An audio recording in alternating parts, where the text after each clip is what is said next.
Berpakaian seperti seorang wanita tua dengan koper tua di tangannya, Nyai Rahma diusir dari rumah putranya pada malam yang dingin tanpa satu sen pun. Di mata semua orang, dia hanyalah beban, wanita tua miskin yang hidup sendiri. Namun tak ada yang tahu, hanya dalam beberapa minggu, dia akan mengungkap rahasia besar yang bisa membuat keluarga itu kehilangan tempat tinggal. 20 tahun lamanya rahasia ini tersembunyi. Menurutmu, haruskah seorang ibu memaafkan atau diam dan pergi? Tulis pendapatmu di kolom komentar. Kisah ini hanya bisa kamu dengarkan di kanal Cerita Nyata. Jangan lupa berlangganan agar tidak ketinggalan video baru.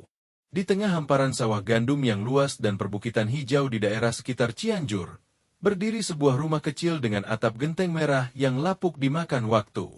Di sanalah tinggal seorang perempuan sendirian bernama Nyai Rahma. Warga desa Serang memanggilnya dengan hormat namun berjarak, Bu Rahma. Semua orang mengira dia adalah pensiunan yang hidup pas-pasan dari uang pensiun. Sesekali orang melihatnya di pasar tradisional desa membeli beberapa ikat sayuran, beberapa kilo beras, atau sekotak ikan asin, lalu kembali ke rumahnya dalam diam, seolah tak pernah ada. Dia tak pernah ikut arisan, tak datang ke hajatan, tak menjalin relasi dengan tetangga, bahkan tak ada kerabat yang datang mengunjungi.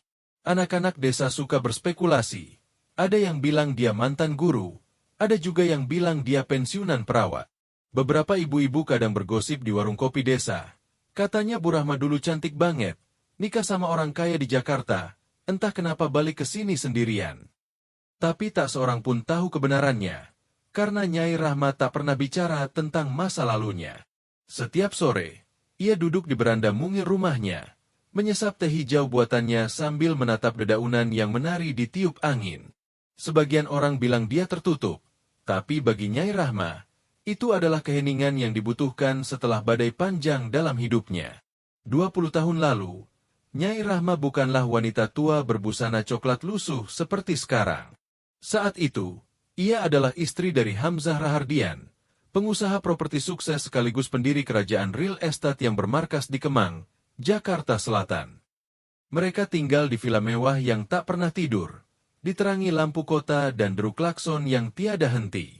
Mereka memiliki seorang putra, Fahri Rahardian, anak cerdas dan sopan, kebanggaan keluarga. Hidup Nyai Rahma adalah impian bagi banyak wanita.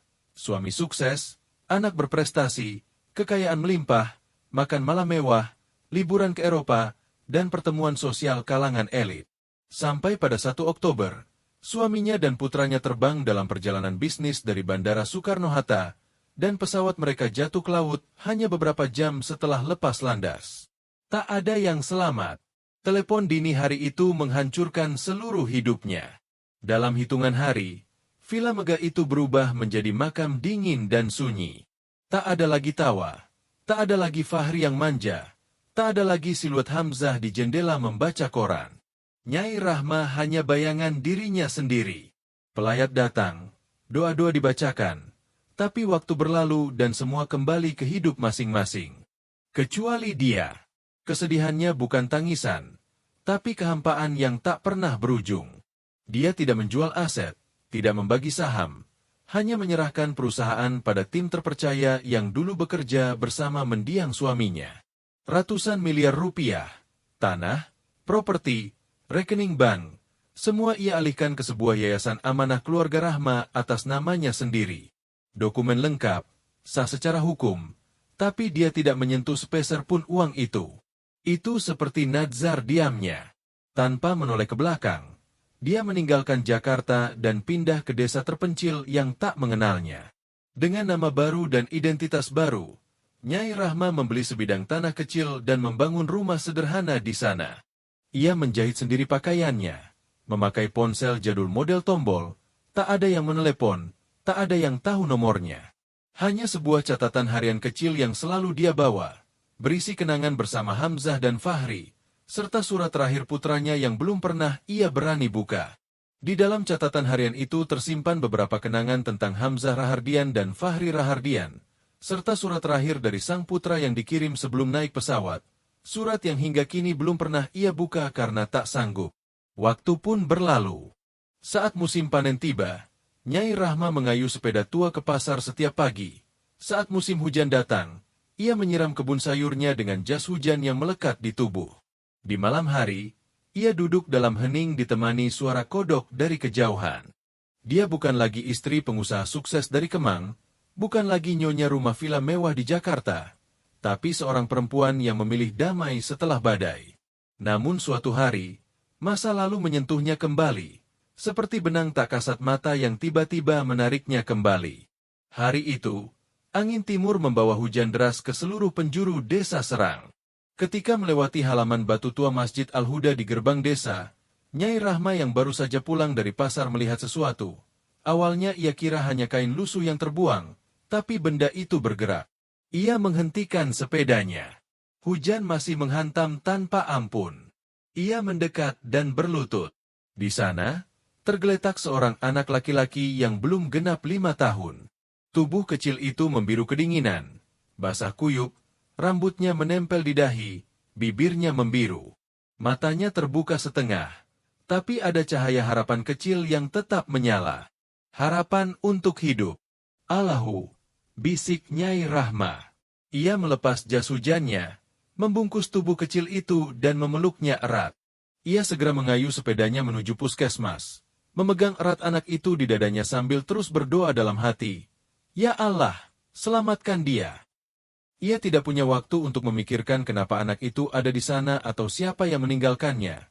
Yang ia tahu hanya satu hal. Jika ia terlambat, anak ini tidak akan selamat. Setibanya di puskesmas, tim medis segera bertindak. Anak itu diberi infus, tubuhnya dihangatkan, dan seluruh usaha dilakukan agar ia tetap hidup. Nyai Rahma duduk di lorong rumah sakit. Rambut dan bajunya masih meneteskan air hujan, tapi ia tak peduli. Tak ada rasa takut atau penasaran dalam dirinya. Hanya satu hal, rasa cemas dalam diam, seolah ia akan kehilangan sesuatu yang sangat berharga, padahal baru saja menemukannya. Dokter mendiagnosis anak itu mengalami gangguan pernapasan ringan dan malnutrisi berat. Ketika dibawa ke ruang perawatan, anak itu tidak menangis, tidak berbicara. Ia hanya menatap Nyai Rahma, tidak melepaskan pandangannya sedetik pun. Hari-hari berlalu, tapi tak ada satupun keluarga yang mencarinya. Tak ada laporan anak hilang. Tak satupun informasi mengenai identitasnya ditemukan. Bahkan Imam Masjid Al-Huda memastikan bahwa tak ada yang menitipkan anak hari itu, dan kamera pengawas rusak karena hujan deras. Anak itu pun menjadi seorang anak tanpa nama. Anak yang tidak dicari siapapun, tidak dimiliki siapapun, kecuali oleh takdir yang mempertemukannya dengan Nyai Rahma. Nyai Rahma melakukan sesuatu yang tidak pernah diduga siapapun. Ia mengurus semua dokumen resmi untuk mengadopsi anak itu. Ia menanggung seluruh tanggung jawab, melampirkan bukti kondisi keuangannya, menandatangani semua berkas, dan menyelesaikan prosesnya tanpa pamer, tanpa suara. Ketika petugas di Polsek Desa Serang bertanya kenapa ia melakukannya, ia hanya tersenyum. Saya tak tega meninggalkannya di sana, katanya pelan. Ia memberi anak itu nama baru, Irfan Pratama, nama yang melambangkan awal yang bersih dan kehidupan yang terhormat. Sejak hari itu, rumah kecil Nyai Rahma tak lagi sunyi seperti dulu. Setiap pagi, suara langkah kecil di lantai kayu terdengar menggema, batu kecil di bawah angin sore, dan kadang malam hari terdengar tawa lembut dalam dongeng yang diceritakan dengan suara hangat. Irfan Pratama bukan anak yang banyak bicara, tapi perlahan-lahan rasa takut dan canggung di matanya memudar, digantikan oleh rasa percaya dan cinta. Tanpa perlu diajarkan, ia secara naluriah memeluk Nyai Rahma. Ia adalah dunia bagi anak itu. Setiap makan, setiap tidur malam, Nyai Rahma memikirkannya. Setiap pagi, ia mengantar Irfan ke TK, lalu ke SD, lalu SMP, dengan sepeda tua kesayangannya. Di setiap tahun ajaran baru, ia menjahit ulang tas sekolah buatan tangannya, memperbaiki seragam yang mulai sempit, dan tidak pernah lupa menyiapkan bekal. Satu kotak kecil berisi nasi uduk, telur balado, dan beberapa iris timun. Irfan tak pernah melihat Nyai Rahma menangis, apalagi mendengar suara keras darinya. Tapi setiap kali ia sakit, ia tahu, ibunya duduk di samping tempat tidur sampai pagi. Bahkan bertahun-tahun kemudian pun Irfan tak akan tahu bahwa di lemari kayu tua itu, tersimpan dokumen-dokumen rekening-rekening Bank Mandiri milik Nyai Rahma, dengan saldo besar yang tak pernah disentuhnya. Ia bisa saja menyekolahkan Irfan di sekolah mahal. Tapi ia memilih membesarkannya di dalam rumah sederhana yang hangat, penuh cinta tanpa syarat. Dari luar, Nyai Rahma masih terlihat seperti perempuan tua miskin. Tapi bagi Irfan, dia adalah segalanya. Suatu hari, guru sekolah memanggil Irfan Pratama ke panggung sebagai murid paling berprestasi di kecamatan. Begitu menerima penghargaan, ia turun berlari dan memeluk Nyai Rahma yang berdiri di pinggir halaman. Di tangannya ada seikat kecil bunga melati. Ia berbisik dengan mata berkaca. "Bu, kalau aku berhasil, itu karena ibu. Ibu itu, ibuku, kan?" Saat itu, Nyai Rahma terdiam, lalu memeluk Irfan erat. Sudah lama ia tak melihat anak itu sebagai anak yang tak punya siapa-siapa. Ia bukan darah dagingnya, tapi jelas bagian dari jiwanya. Irfan tumbuh menjadi remaja sehat, sopan, dan rajin. Ia tak pernah bertanya tentang keluarga kandungnya. Mungkin memang tak ingin tahu, karena Nyai Rahma sudah cukup. Tak ada yang lebih penting. Begitulah akhirnya dua jiwa yang pernah terluka, yang satu kehilangan anak, yang satu kehilangan ibu, saling menemukan dan menguatkan. Seolah waktu tak pernah melukai mereka, karena cinta yang diam dan tak tergoyahkan perlahan-lahan menyembuhkan segalanya. Irfan tumbuh besar di rumah tua yang ditiup angin, di bawah bayang-bayang genteng merah tua dan wangi bunga melati setiap malam. Anak kecil yang dulu ditinggalkan di tengah hujan kini, telah menjadi pemuda cerdas dan penuh kasih. Irfan Pratama selalu memanggilnya, Ibu, dengan syukur dan cinta tulus. Karena bagi Irfan, Nyai Rahma adalah mukjizat yang dikirim Tuhan dalam kegelapan. Dan bagi Nyai Rahma, Irfan adalah hadiah tak terduga yang membuka kembali semua pintu yang dulu ia kira telah terkunci. Tak seorang pun di desa tahu bahwa perempuan tua penjual biji-biji goreng di pasar pagi itu dulu adalah istri seorang pengusaha ternama, pemilik villa mewah di pusat Jakarta, dan pewaris kekayaan bernilai miliaran rupiah.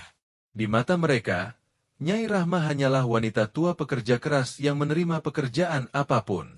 Mereka sering melihatnya berjalan membawa keranjang pasar tua di pundaknya. Tak pernah membayangkan bahwa di balik rumah kecil usangnya, tersembunyi berkas legal dan rekening bank dengan kekayaan yang tak pernah ia sentuh selama bertahun-tahun. Karena bagi Nyai Rahma, yang berharga bukanlah uang, melainkan ketenangan dan cinta yang tulus. Saat Irfan Pratama masuk kelas 12 di SMA, Nyai Rahma mulai bekerja lebih keras dari sebelumnya. Pagi-pagi ia menjual biji-biji goreng di pasar desa, malamnya menjahit dan menerima pesanan rumah tangga kecil. Setiap rupiah yang ia peroleh disimpan dalam amplop-amplop berbeda. Satu untuk uang saku sekolah, satu lagi untuk perlengkapan alat tulis, yang lain untuk uang lebaran.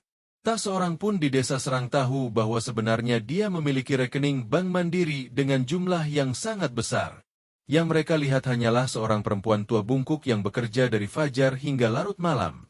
Bahkan sering melewatkan sarapan hanya agar bisa menabung demi Irfan. Dan akhirnya, hari besar itu pun tiba.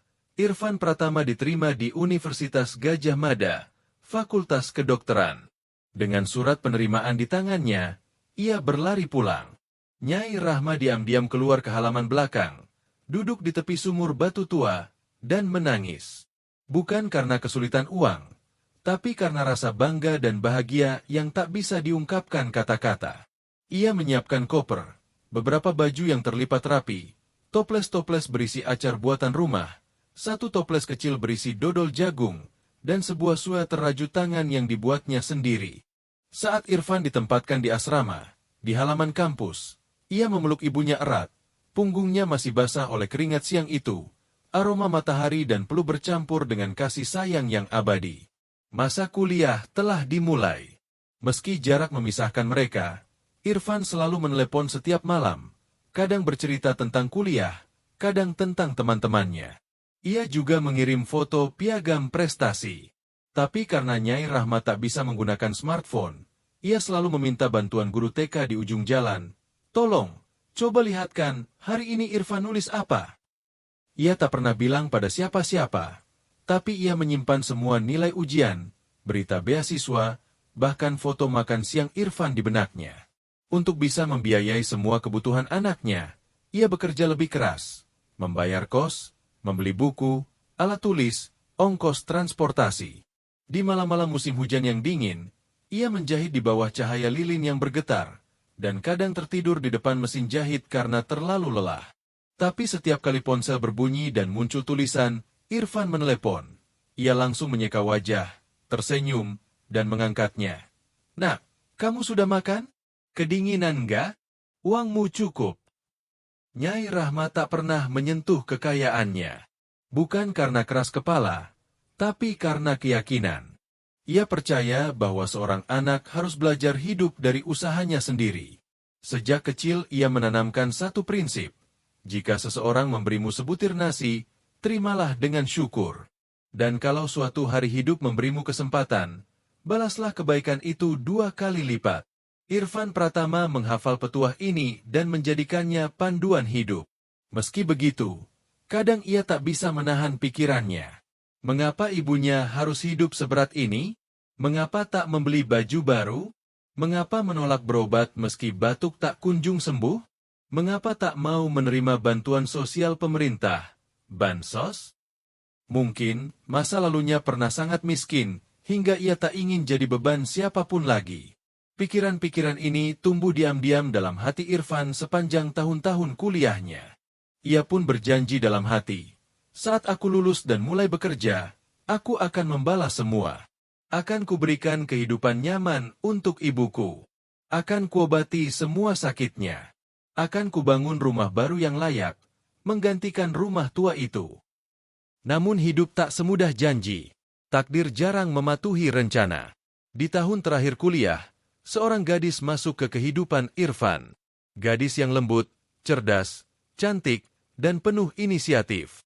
Ia akan menjadi istrinya di masa depan.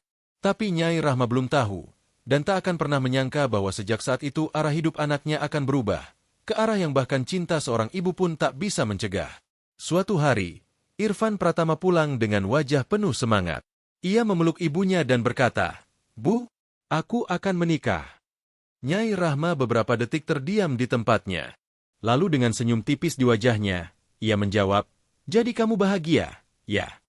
Namun di dalam hatinya, gelombang perasaan yang sulit dijelaskan mulai naik, setengah bahagia, setengah cemas.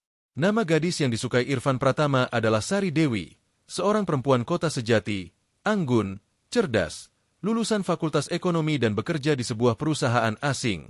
Langkahnya penuh percaya diri, bicaranya tertata sempurna.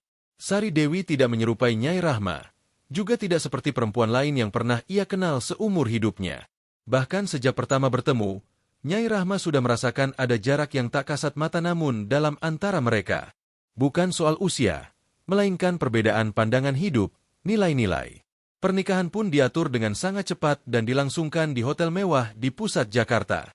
Nyai Rahma duduk di barisan paling belakang dengan mengenakan gaun sederhana yang ia jahit sendiri. Di tangannya ada seikat-seikat bunga padi, senyum tipis di wajahnya. Tapi siapapun yang memperhatikan dengan saksama akan melihat duka diam dalam sorot matanya. Sepanjang malam, Sari Dewi hanya menyapanya sekilas. "Halo," lalu segera kembali ke kerumunan teman dan keluarganya. Nyai Rahma tidak mempersoalkan hal itu. Dalam hati ia hanya bergumam, zaman sudah berubah. Orang-orang sekarang lebih realistis, lebih sedikit perasaan. Yang penting anakku bahagia. Namun ia tidak sadar bahwa saat itu juga, sebuah perubahan diam-diam mulai menyusup ke hatinya.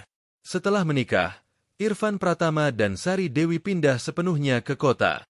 Nyai Rahma tetap tinggal di Desa Serang, rumah lama mereka. Segalanya tampak seperti biasa, kecuali satu hal.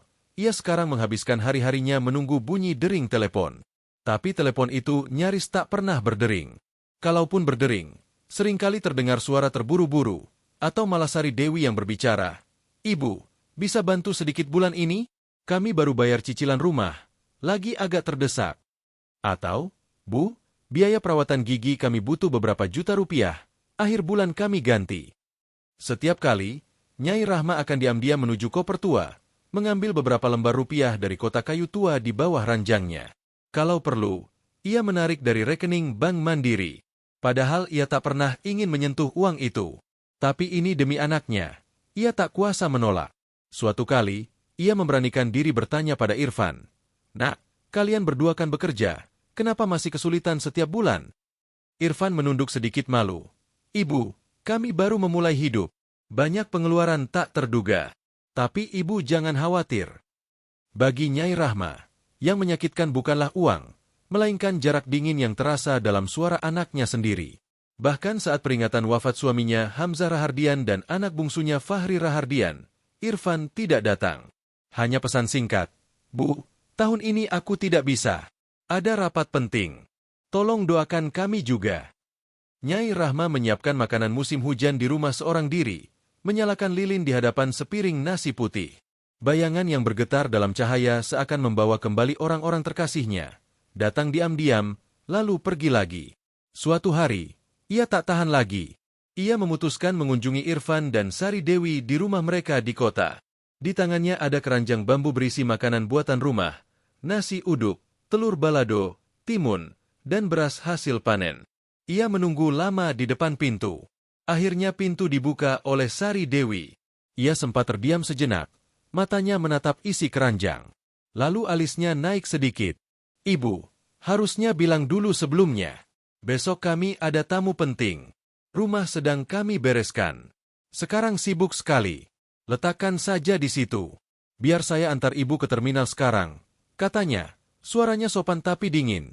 Nyai Rahma bahkan belum sempat minum segelas air pun, sudah diajak keluar. Dalam perjalanan menuju terminal bus, Sari Dewi terus berbicara soal proyek properti, pasar perusahaan properti, Bintang Timur, tapi nadanya tetap datar, tak hangat. Lalu keluar kalimat itu, yang mengiris hati Nyai Rahma. "Ibu, sebaiknya tetap di desa saja. Jaga kesehatan. Kota ini penuh penipuan. Nanti kasihan kalau terjadi apa-apa." Malam itu, Nyai Rahma duduk di dalam bus antar kota dengan keranjang bambu di pangkuannya.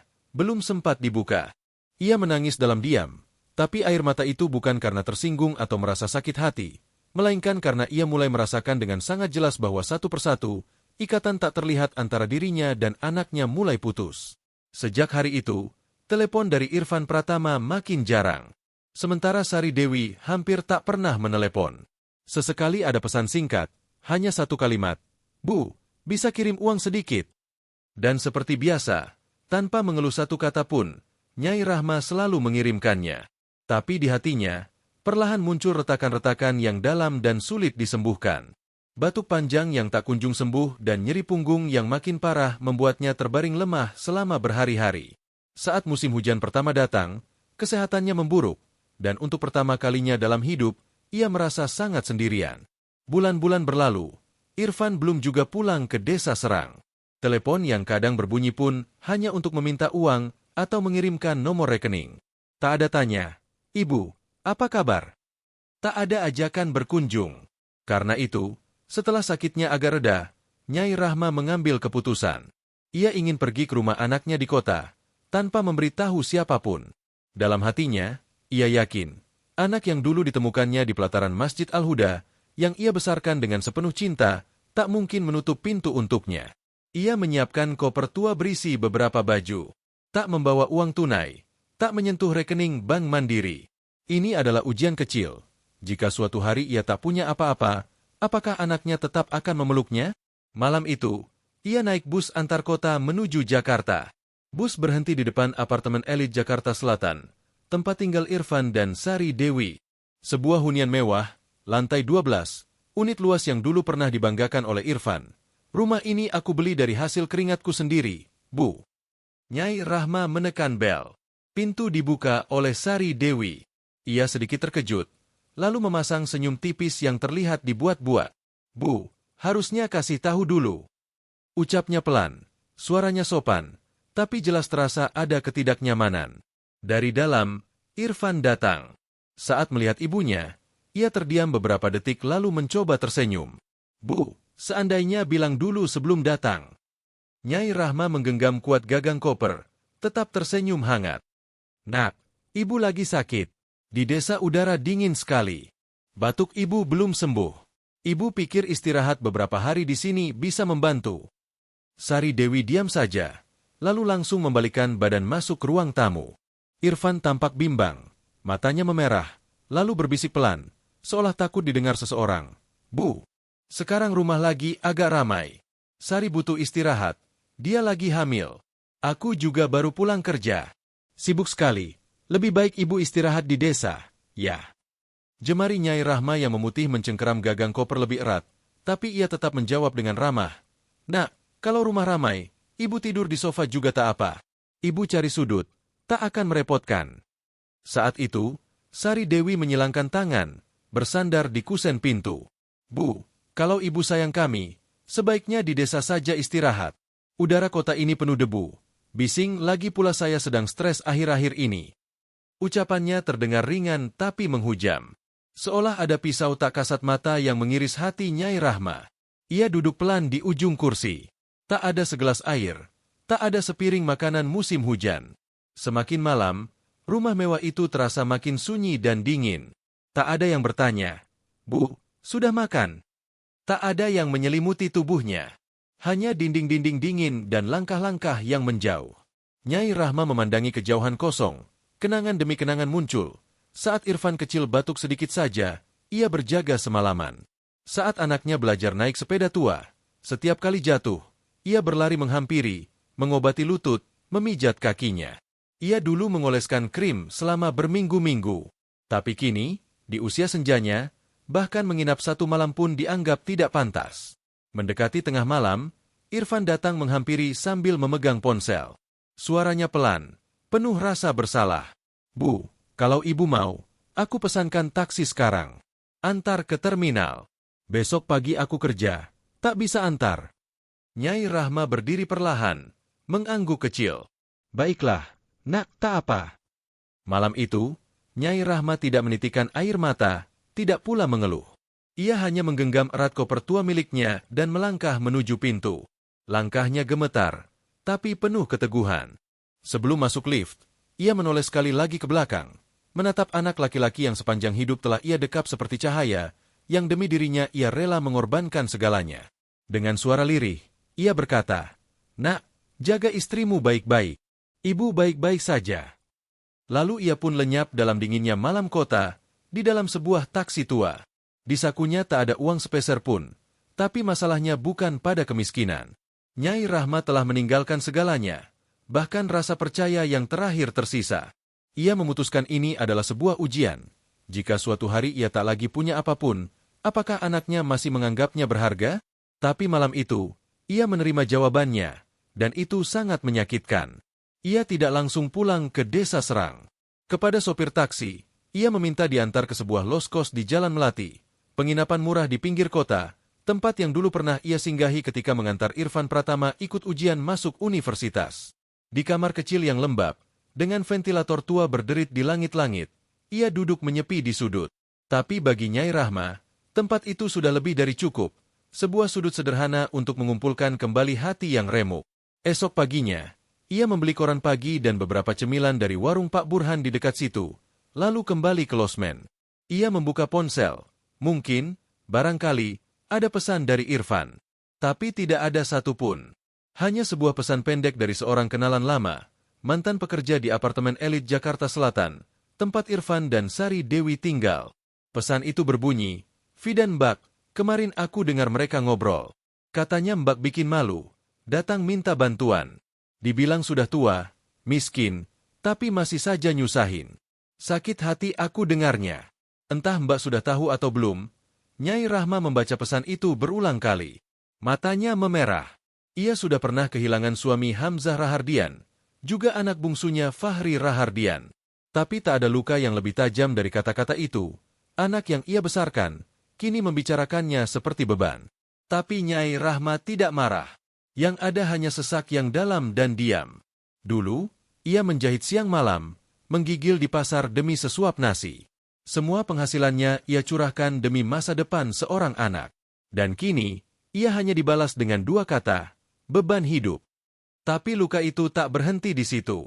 Seminggu kemudian, di sebuah sudut kota, ia bertemu dengan seorang teman lama, dulu bekerja sebagai pembantu rumah tangga, kini mengelola gerobak kaki 5 kecil.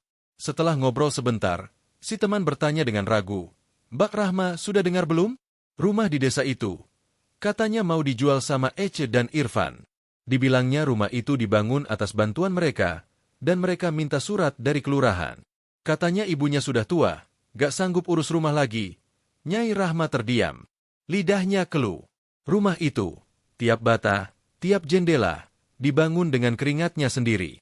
Ya, memang surat tanahnya atas nama Irfan, tapi tak sepeser pun berasal dari uang mereka. Dan sekarang, mereka menjualnya diam-diam, tanpa sepatah kata pun. Malam itu, ia kembali ke kamar losmen. Ia menyalakan lampu kecil, duduk di tepi jendela. Cahaya redup dari lampu jalan menyinari wajahnya. Tak ada amarah, tak ada ratapan, hanya satu hal, tekad yang tajam.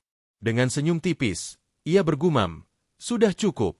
Selama 20 tahun, Nyai Rahma menyembunyikan jati dirinya. Tapi kini, ia telah memutuskan. Pada mereka yang menyebutnya beban dan masalah, ia akan tunjukkan siapa dirinya. Ia mengambil HP tua bergagang besar, membuka kontak lama. Ada satu nama, Pak Kusnandar, mantan sekretaris pribadi mendiang suaminya Hamzah Rahardian, seorang yang setia dan tak pernah berubah. Saat telepon diangkat, terdengar suara hangat di seberang. Bu Rahma mendengar suara ibu sungguh sebuah anugerah. Nyai Rahma tersenyum, tapi nada suaranya tegas. Saya perlu bantuan kecil, Pak Kusnandar. Saya butuh apartemen kecil di kota. Tenang dan tidak mencolok. Saya sedang merancang sebuah rencana. Hening sejenak. Lalu suara rendah dan pelan menjawab, Apakah ibu akhirnya akan mengungkap jati diri ibu yang sebenarnya? Nyai Rahma menatap keluar jendela dengan tatapan lelah namun tajam. Dengan suara rendah tapi tegas, ia berkata, saya tidak ingin menyakiti siapapun. Tapi saya juga tidak akan diam saat Nurani dibuang begitu saja seperti sampah. Beberapa hari kemudian, ia pindah ke sebuah unit apartemen kecil dan rapi di lingkungan tenang di pinggiran Jakarta. Tempat itu sunyi, teratur, dan tidak ada satupun yang mengenalnya. Ia menciptakan ruang aman bagi dirinya sendiri. Ia juga mempekerjakan seorang pembantu, Pak Joko, mantan anggota tim keamanan almarhum suaminya, yang kini menjadi sopir dan asisten pribadinya. Sesuai perintah Nyai Rahma, Pak Joko mulai menelusuri status tanah dan dokumen rumah tua di Desa Serang, dan diam-diam menghubungi pengacara Farid Nugroho, pengacara terpercaya yang dulu menangani seluruh aset dan investasi mendiang suaminya Hamzah Rahardian. Suatu pagi, sambil menyeruput teh melati di balkon sempit apartemennya, Nyai Rahma memeriksa tumpukan dokumen di depannya. Tatapannya mengeras. Semua luka masa lalu telah berubah menjadi keteguhan. Bukan untuk balas dendam, tapi untuk memberi pelajaran. Sebelum melangkah, ia meneliti semua harta, properti, emas, rekening bank, saham, kekayaan besar yang selama 20 tahun ia biarkan diam tak tersentuh. Dulu ia simpan untuk Irfan Pratama.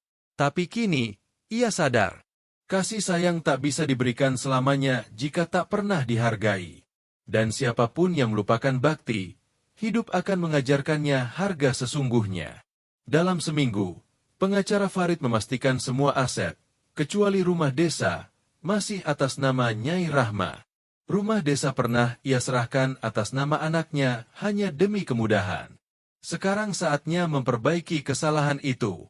Rumah itu akan saya ambil kembali, katanya dengan suara tegas.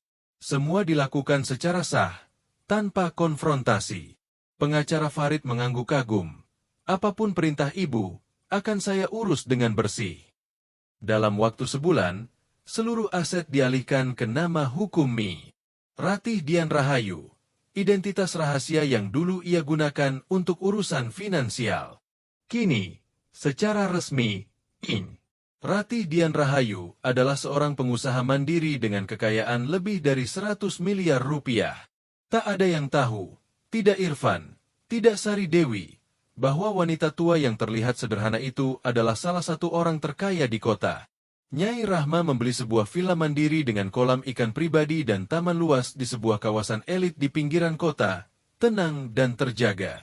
Semua dibayar tunai. Para agen properti terkesima melihat wanita tua anggun turun dari mobil lekustan mewah.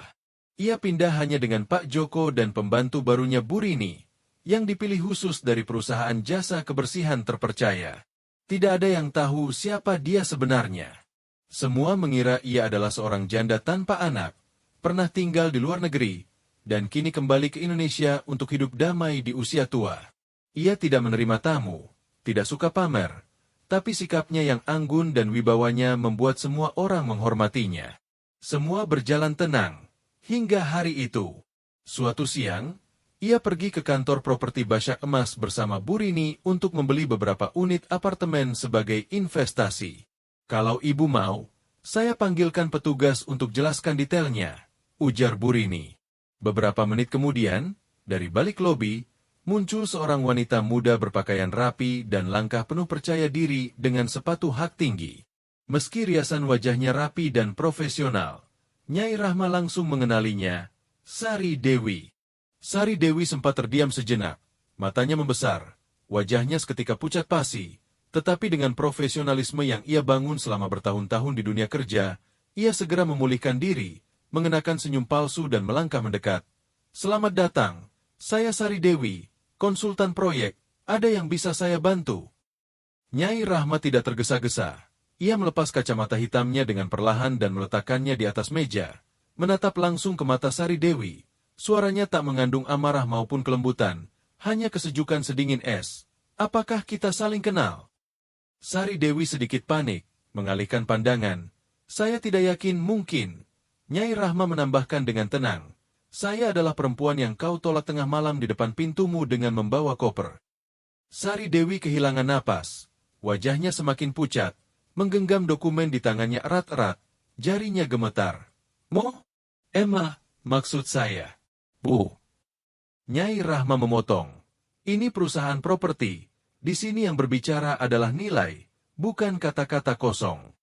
Sebenarnya tidak perlu berkata apapun, karena hanya dengan Nyai Rahma turun dari mobil mewah itu dan duduk di meja pelanggan eksklusif dengan mantel rajut elegan miliknya, harga diri palsu Sari Dewi langsung hancur berantakan. Sari Dewi mundur dari meja konsultan, dan seorang staf muda datang menggantikan posisinya untuk menangani proses selanjutnya. Tapi ini baru permulaan. Sejak hari itu, Sari Dewi tidak bisa tidur nyenyak. Ia mulai diam-diam bertanya kepada orang-orang di sekitar proyek tentang siapa sebenarnya Trenai Dyer itu. Jawaban yang ia dapat selalu sama.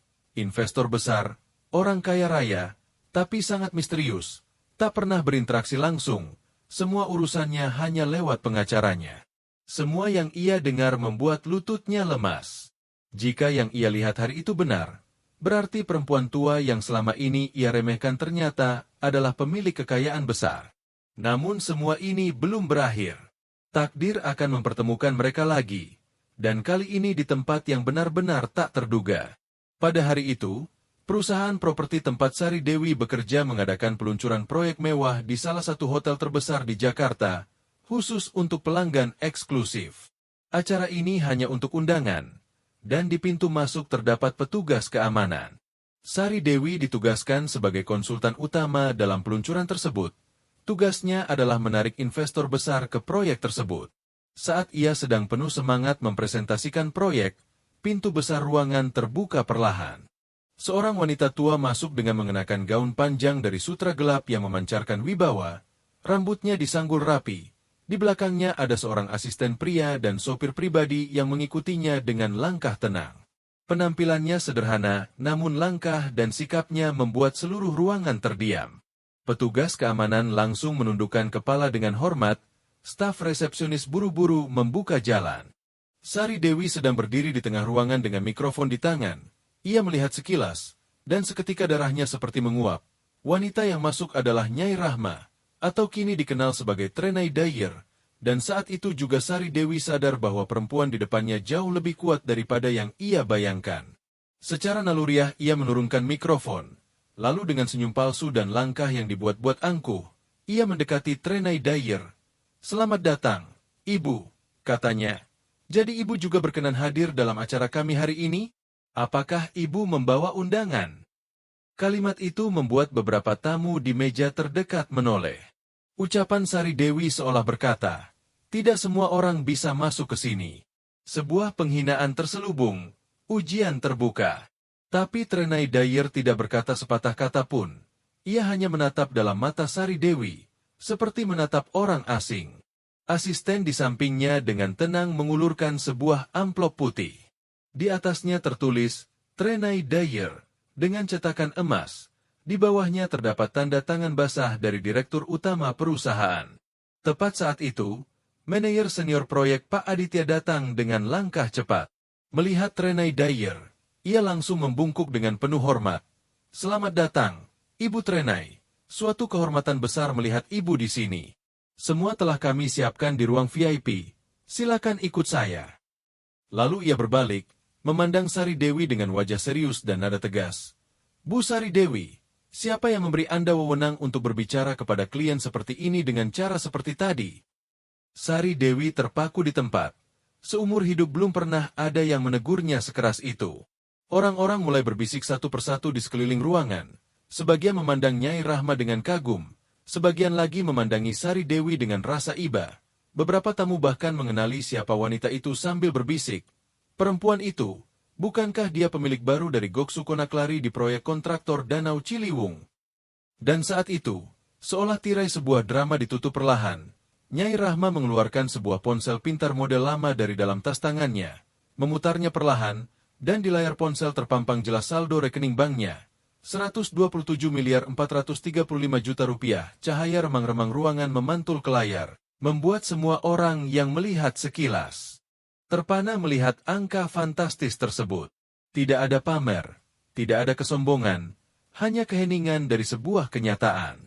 Sari Dewi melangkah mundur satu langkah, wajahnya pucat, bibirnya bergetar.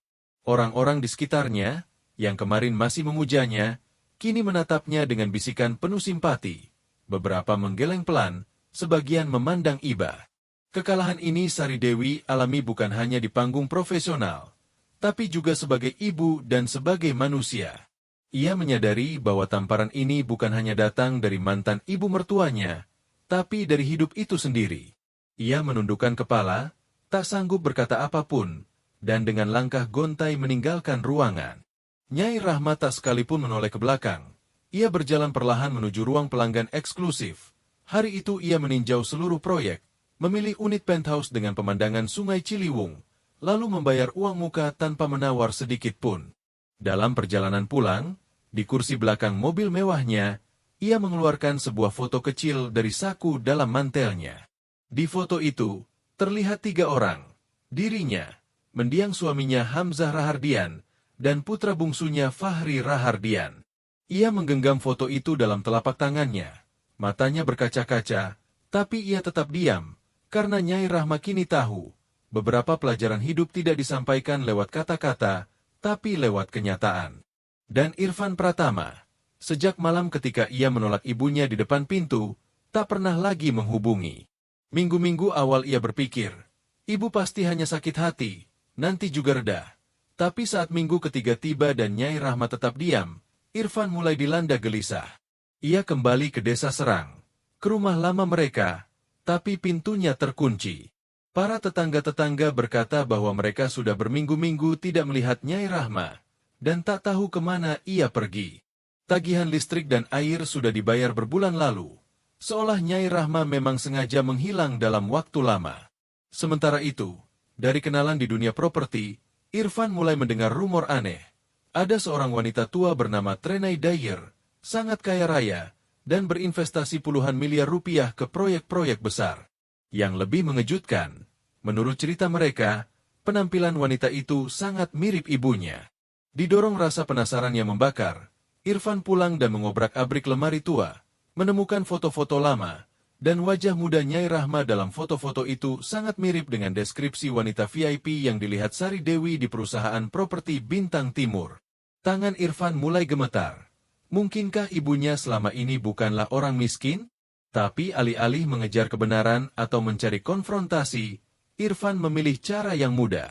Suatu malam, ia menyalakan kamera ponselnya dan memulai siaran langsung di Instagram. Ia tampak kacau, rambut acak-acakan, mata sembab, wajahnya pucat. Dengan isak tangis, ia berbicara ke kamera, "Halo teman-teman, hari ini saya benar-benar terdesak. Saya adalah anak kandung yang ditinggalkan oleh ibunya. Saya tumbuh dalam kemiskinan. Ibu saya tidak pernah menunjukkan kasih sayang, yang ada hanya pukulan. Saya selalu merasa menjadi beban. Sekarang saya sudah menikah, punya keluarga, tapi ibu saya tiba-tiba menghilang tanpa penjelasan. Dia tidak menelepon, tidak menanyakan kabar. Saya sedang tidak bekerja, istri saya hamil. Saya benar-benar tidak tahu harus bagaimana. Kalimat-kalimat ini membuat ribuan orang di balik layar menangis. Irfan melanjutkan sambil menangis. Banyak orang bilang, ibumu kaya sekarang. Tapi mereka tidak tahu.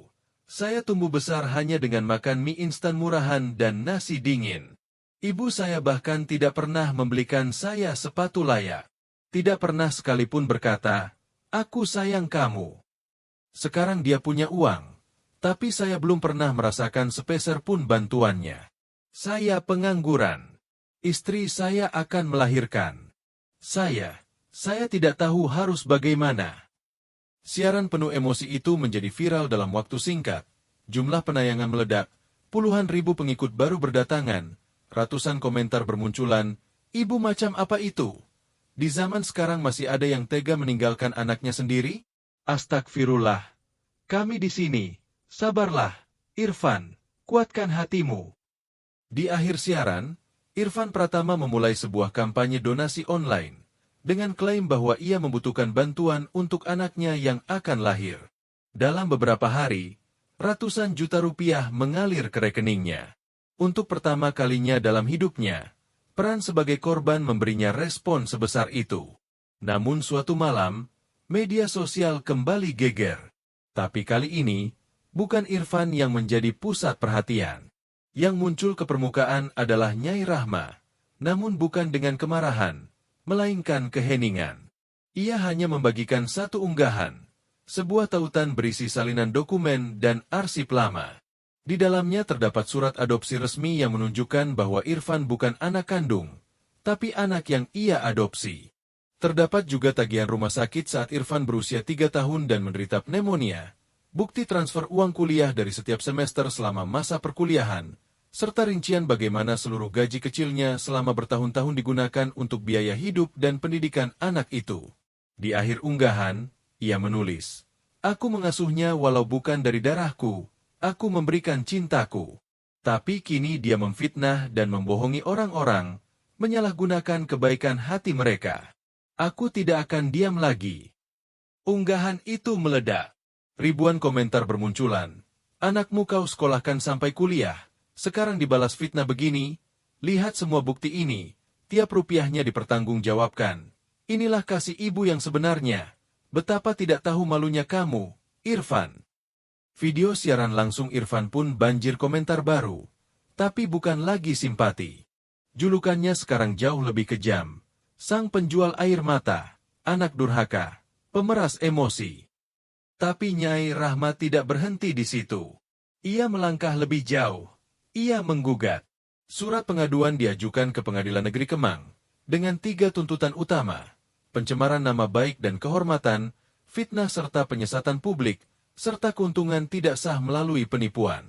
Pengacaranya, pengacara Farid Nugroho, menyerahkan bukti-bukti berupa bukti transfer hasil kampanye donasi, komentar provokatif dari akun palsu, serta video-video berisi pernyataan bohong Irfan dalam versi asli tanpa editan. Ketika berkas gugatan sampai ke tangan Irfan, matanya membelalak, ia pun naik pitam. Ia segera menuju rumah lama di desa, namun kini di sana bukan lagi pintu kayu tua berwarna hijau. Yang ada adalah pintu besi otomatis berwarna abu-abu. Di depan pagar, terpasang plakat baru, "Kediaman Trenai Dyer." Seorang petugas keamanan keluar dari pos jaga. "Ada yang bisa kami bantu, Pak?" Irfan menjawab lirih, "Saya dibesarkan di sini, ini rumah saya." Petugas itu mengernyit, lalu menjawab tegas, "Maaf Pak, properti ini milik Trenai Dyer, tidak ada nama Anda tercatat sebagai penghuni." Saat itu, lutut Irfan terasa lemas. Bukan hanya secara emosional, ibunya juga telah memutus seluruh hubungan secara hukum. Beberapa hari kemudian, hari sidang pun tiba. Irfan memasuki ruang sidang dengan tubuh letih, jaket lusuh, lingkaran hitam di bawah matanya dalam. Tidak ada lagi kesombongan, tidak ada air mata palsu. Di seberang ruangan, duduk Nyai Rahma, kini dikenal sebagai Trenai Dyer, mengenakan gaun linen. Coklat sederhana, duduk tegak, tenang, tanpa kemarahan, tanpa dendam, hanya kewibawaan yang menenangkan. Hakim membacakan berkas dengan suara lantang. Terdakwa telah membuat pernyataan palsu di internet, menyebarkan cerita penderitaan yang tidak benar, menggalang dana secara curang, memanipulasi opini publik, dan berupaya merusak nama baik penggugat. Semua bukti, tangkapan layar, arsip bank, dokumentasi digital, diajukan sebagai barang bukti. Pengacara Irfan berusaha menyelamatkan keadaan. Klien kami mengalami kekosongan emosional berat, kehilangan istri tercinta, trauma psikologis, kehilangan pekerjaan dan tekanan ekonomi yang berat, sehingga melakukan semua ini dalam kondisi kehilangan kontrol sesaat. Namun saat itu juga, Nyai Rahma perlahan berdiri. Ia menatap putranya dengan tenang. Tak ada kemarahan, tak ada kesedihan, hanya ketenangan sedingin es. Lalu ia berkata dengan suara pelan namun tajam, "Aku tidak melahirkannya, tapi aku mengandungnya dengan hatiku. Aku memberinya hidup, tanpa pernah mengharap balasan. Kini tak satu pun kata bisa mengubah apa yang telah ia lakukan. Ia telah memilih jalannya, dan aku juga akan melanjutkan jalanku." Ruang sidang seketika terdiam. Semua orang merasakan sakitnya cinta seorang ibu yang terputus seketika, seperti pedang yang memotong udara. Nyai Rahma kembali duduk dengan anggun. Sementara itu, pengacaranya, pengacara Farid Nugroho, menyampaikan pernyataan terakhir. "Klien saya tidak pernah menuntut ucapan terima kasih dari anaknya, tapi setidaknya ia berharap cinta yang diberikannya tak dipakai sebagai alat kebohongan." Tuduhan dari sang anak tidak hanya melukai seorang ibu, tapi juga melukai kepercayaan kita terhadap kemanusiaan. Keputusan hakim diumumkan. Fahri Rahardian, putra angkat dari Nyai Rahma, dinyatakan kalah dalam perkara ini. Ia dijatuhi hukuman, membayar ganti rugi kepada ibunya, menanggung seluruh biaya hukum dan pengacara, menutup permanen akun media sosial miliknya, dan dilarang menyebut nama ibunya di ruang publik dalam bentuk apapun. Selain itu, rumah lama di Desa Serang yang coba ia jual telah resmi menjadi milik Nyai Rahma, dan Fahri kehilangan semua hak waris. Karena jumlah ganti rugi yang besar, ia masuk daftar hitam perbankan, skor kreditnya hancur, dan namanya tercatat sebagai debitur macet nasional. Bahkan, istrinya pun tidak sanggup lagi menahan beban ini. Sari Dewi mengajukan gugatan cerai tak lama setelah putusan pengadilan, dan meninggalkan Jakarta bersama bayi dalam kandungannya. Ia hanya meninggalkan satu pesan singkat kepada suaminya, "Kamu tidak pernah tumbuh. Kamu memilih dikasihani, bukan menjadi jujur. Kini tanggunglah akibatnya." Fahri Rahardian, yang dulu dikasihani sebagai anak malang, kini menjadi simbol pengkhianatan dan ketidaksetiaan. Tak ada satupun perusahaan yang mau menerimanya. Tak satupun sahabat yang menghubunginya. Dan yang paling menyakitkan, ia bahkan tidak lagi punya rumah. Setelah persidangan, Nyai Rahma tak memberikan pernyataan publik. Ia hanya mengirim siaran pers singkat, "Aku tidak menyimpan dendam kepada anakku, tapi aku juga tidak akan membiarkan kebenaran diputarbalikan. Aku memutus seluruh ikatan. Dalam hidupku, tidak ada tempat bagi mereka yang menjadikan cinta sebagai taruhan." Di akhir bulan Maret, sebuah villa kecil di tepi Danau Cianjur menjadi rumah bagi keheningan dan kebebasan. Setiap pagi, Bu Rini menyeduh kopi di dapur, sementara sinar matahari masuk dari jendela lebar dan menyentuh lantai kayu. Tak ada lagi ketergesaan, tak ada rantai tanggung jawab. Nyai Rahma duduk di bawah bayangan pohon tua di halaman, kadang berjalan menyusuri danau, kadang duduk di beranda menyeruput kopi hangat. Di pojok ruang tamu, ada satu kanvas di atas easel dengan lukisan yang belum selesai, langit biru, bunga teratai putih, dan sebuah jembatan kayu kecil. Ia mengambil kuas, menambahkan sedikit biru ke langit, lalu berhenti. Karena ia telah mengerti, tidak semua hal harus diselesaikan. Kadang, yang dibiarkan menggantung justru lebih bermakna. Dulu, ia percaya kebahagiaan ada di meja makan, dalam suara tawa anak-anak, dalam panggilan ibu. Tapi kini ia sadar, beberapa panggilan ibu tak berasal dari cinta, tapi dari rantai keterikatan yang menuntut. Bertahun-tahun ia memberi cinta pada tempat yang salah. Karena itu, kini ia hanya menyimpan cintanya untuk dirinya sendiri. Setiap harinya ia jalani dengan kebebasan. Pagi melukis, siang minum teh, malam membaca buku. Kadang ia menulis catatan harian dengan nama pena Trenai Dyer. Ia tak lagi butuh siapapun memanggilnya ibu. Karena pada akhirnya, ia telah menjadi perempuan dari hidupnya sendiri. Pagi itu, ia duduk diam di tepi Danau Cianjur, Bayangan lampu jalan berwarna kuning memantul ke permukaan air yang tenang. Tak ada lagi riak dalam hatinya. Isi rumah pun kini sesederhana jiwanya. Sebuah meja teh kecil dari kayu jati tua, beberapa lampu keramik, rak buku mungil, dan di dinding hanya foto-foto dirinya sendiri di berbagai usia. Tak ada foto Fahri Rahardian. Tak ada juga mendiang suaminya Hamzah Rahardian. Hanya potret Nyai Rahma, saat ia memasak di masa muda, saat tertawa, saat lelah, dan kini saat ia sendirian, tapi tak lagi merasa sendiri. Di lingkungan sekitarnya, tetangga-tetangga menyebutnya sebagai Bu Nyai Pelukis. Ada yang mengira ia dulunya seniman terkenal. Ada pula yang percaya ia pernah tinggal di luar negeri dan kini pensiun di Jakarta. Tapi sesungguhnya, tidak ada yang benar-benar tahu. Dan mungkin, tidak ada yang ingin tahu lagi. Siapa dia, pernah menjadi ibu bagi siapa, pernah dilupakan oleh siapa. Dan justru ketidaktahuan itulah yang membuat hidupnya ringan. Untuk pertama kalinya dalam hidupnya, ia hidup tanpa harus menjadi istri dari siapapun, atau ibu dari siapapun. Hanya sebagai Nyai Rahma. Sesekali ia pergi ke Pasar Bunga Jakarta, membeli sebungkus daisi putih, lalu meletakkannya di tengah meja makan kecilnya. Bu Rini, asisten barunya sekaligus sahabat kepercayaannya, sering bercanda, ibu seperti hidup di dalam puisi. Dan Nyai Rahma hanya tersenyum. Bukan dengan sedih, bukan pula dengan gembira, hanya senyum tipis yang tenang. Semua yang pernah melukainya di masa lalu, kini tak ada lagi dalam hidupnya. Tapi Nyai Rahma tidak menyimpan dendam. Ia tak menginginkan mereka menderita, ia pun tak menunggu permintaan maaf. Satu-satunya harapannya adalah, suatu hari, entah di mana, walau hanya sekejap, semoga mereka menyadari bahwa jika cinta tak dihargai, maka walau berlutut sekalipun, cinta itu takkan bisa kembali. Saat malam datang dan lampu-lampu di Sungai Ciliwung mulai menyala, Nyai Rahma menyalakan tutsu aromaterapi di sudut doa kecil rumahnya. Di sudut itu, ada foto mendiang suaminya Hamzah Rahardian dan anak angkat mereka Fahri Rahardian. Asap tipis mengalir ke langit malam, dan dalam diam, ia membisikkan, "Hamzah, kita kehilangan anak kita terlalu cepat. Aku pikir Fahri akan jadi anugerah dalam hidup kita. Tapi rupanya semua hanyalah pelajaran. Kini aku mengerti, sisanya akan kujalani hanya untuk diriku sendiri." Dan malam itu, Nyai Rahma duduk di dekat jendela rumahnya dalam waktu lama, tanpa berkata apapun, tanpa menunggu apapun. Ia hanya larut dalam kehadiran, dalam keheningan, dalam kedamaian. Karena ia tahu, kedamaian sejati tidak datang dari siapapun yang kau tarik bersamamu. Kedamaian sejati datang saat kau melepaskan semuanya, bahkan orang-orang yang kau cintai. Dan sekarang, aku bertanya padamu, jika kamu yang berada di posisi Nyai Rahma, apakah kamu akan memaafkan, atau tetap memilih berjalan sendiri? Tinggalkan komentarmu di bawah. Dan jika kamu ingin lebih banyak kisah nyata dan menyentuh hati seperti ini menjangkau lebih banyak orang, jangan lupa untuk berlangganan saluran kami.